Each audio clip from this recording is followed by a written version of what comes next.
Hello mga ka-legit Dapper Cats! Isa na naman pong panibagong updates po natin kung saan maaga po or muntik nang ipatawag itong si Mr. Jose Manalo ng EAT ng MTRCB dahil sa pangyayari sa sugod bahay mga kapatid. Ano nga ba ang buong pangyayari? Ang lahat ng yan. But before that, if you haven't subscribed yet to my YouTube channel, please don't forget to like, share, and subscribe at hit mo na rin ang notification bell for more showbiz updates.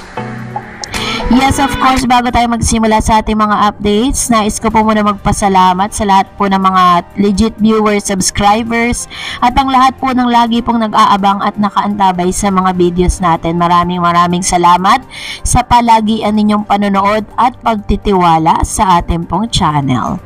At ngayong araw nga, pag-usapan po natin ito sapagkat napansin nga natin kanina kung nanood po kayo ng live ng sugod or dito po sa EAT live sa sugod bahay segment po or sugod bahay mga kapatid segment kung saan meron po silang bagong bagong palaro no, na naisip itong si Mr. Wally Bayola na ito po ay parang inadapt nila o ginaya po nila dun sa game na ginagawa po ni Mr. Willie Revillame sa kanya pong noontime show dati.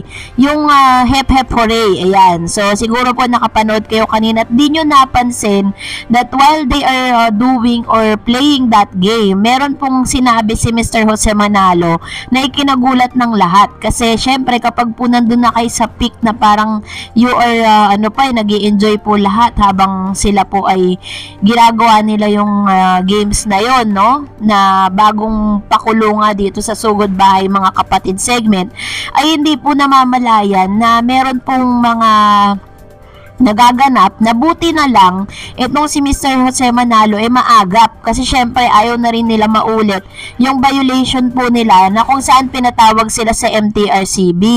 Kasi kung matatandaan ninyo, para lang po to refresh yung ating mind patungkol sa issue kung saan biglaan pong nakapagmura nga itong si Mr. Wally Bayola, pero sa ngayon sa case po nila parang I think nakausap na raw po o humarap na po ang pamunuan ng EAT dito po sa MTRCB at ganoon din po si Wally ay nagbigay na rin ng kanyang statement. At base po sa mga nabasa po natin at na-research po natin sa news online at sa mga pinagkakatiwalaang journalist na tila baga very light po yung kanya pong kanyang case at talagang kumbaga magkakasanction man siya, hindi ganoon kalala.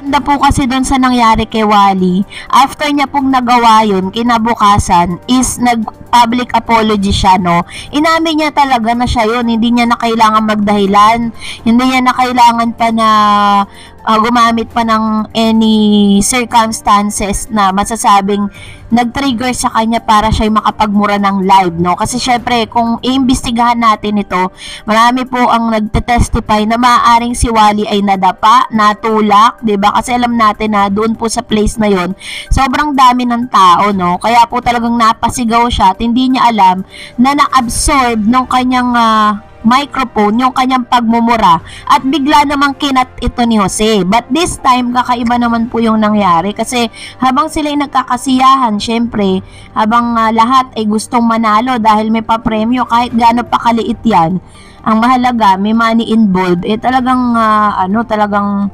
ma-i-entice ang lahat ng mga manonood doon po sa pangyayari na yon. Kaya naman, syempre, habang naglalaro po sila, yung isang audience po, yan, yung isang audience na kung saan bigla po siyang napamura. Yun po yung pangyayari na yun, napamura po yung isang players at agara naman na buti na lang na ilayo ni Mr. Jose Manalo yung kanyang microphone habang ito po ay nagmura nung siya po ay natalo dun sa pag-game. So, kaya nagsalita po itong si Mr. Jose Manalo, no? Ito po yung video clip, panoorin po natin. Ganito niya po sinabi. Buti ka natanggal ko yung mic mo, kundi napunta na naman kami sa MTRCB.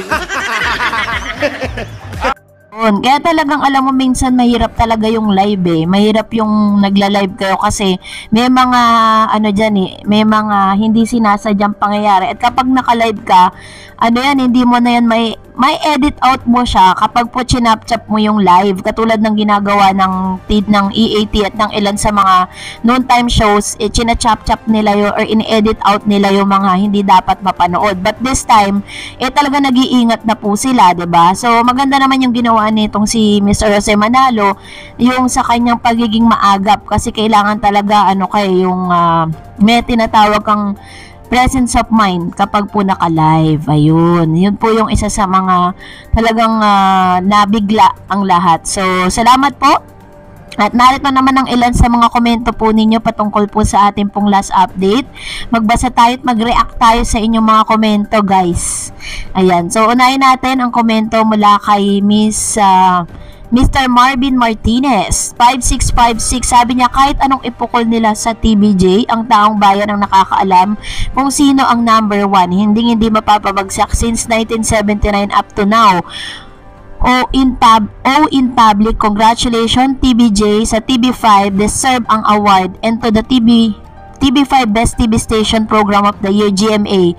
Umpisa pa lang yan sa ginawa niyong pagbaliwala sa TVJ. Sooner, TV5 will be winner. Diba? Sabi naman ni Mr. Leo Maiko Taringe, style ng GMA7 kapag natalo sila sa awardings, gagawin nila, magpapalabas ng ibang awardings nila na matagal nang natanggap nila. True. Kasi yun yung kasi kailangan kasi marketing strategy kasi yan. Sa businesses, kailangan magmukha kang number 1. Kailangan nagmukha kang meron kang sinabi sa publiko para pang-akit kasi yan sa mga advertisers na pwede pong magbayad ng kanilang nag-place ng kanilang mga ads. Syempre, pag mataas ang rating nyo, pag kayo po ay kilala at kayo ay number 1, magtitiwala sila na magbayad para ipalabas yung mga ads po nila. Sabi ni Orlando Carlas, maraming salamat sa TV5, TVJ, kayo ang nagpasikat sa TV5. Ginto kayo, TVJ, more power. EAT legit Dover Cards, God bless to all. EAT, hindi kayo fake. And sabi pa ni Miss Loida Cela Castillo, congrats MVP of TV5, go go go, palakasin nyo signal sa mga province para lalong mapanood mga programa ng TV5, go go go. Ayun. So tama naman, 'di ba? Kasi ito yung isa sa mga nakikita kasing problema ngayon na hindi ganoon kalakas ang sagap ng TV5 sa Visayas at Mindanao, pero malakas po sila sa NCR dito po sa Metro Manila, sa Luzon. Yun nga lang medyo nagiging problema. Sabi ni Lynn Smith Vlog, TVJ talaga is the best, goat sila sa anumang punta nilang TV station. Talagang pinatutunayang walang kupas mula noon hanggang ngayon. Ayun. Salamat po sa inyong mga komento. Please mag-comment lang kayo sa comment section natin na related sa ating latest updates. And kung hindi ka pa po kayo nakapag-like, nag-share, mag-subscribe na po kayo sa ating channel. God bless everyone. Until next vlog.